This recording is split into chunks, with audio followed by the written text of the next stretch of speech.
mais precisamente do Alto Minho, distrito de Viana do Castelo, deixando transparecer a alegria dos seus trajes, no ritmo dos seus cantares e na magia das suas danças, o testemunho vivo de um passado rico em tradições culturais.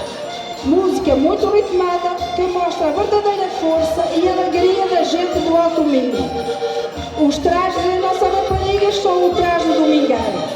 Eram usados aos domingos para ir à festa, à missa ou namorar. Gente alegre, gente feliz, vamos dar início à nossa atuação com o Vinha do Alto Minho.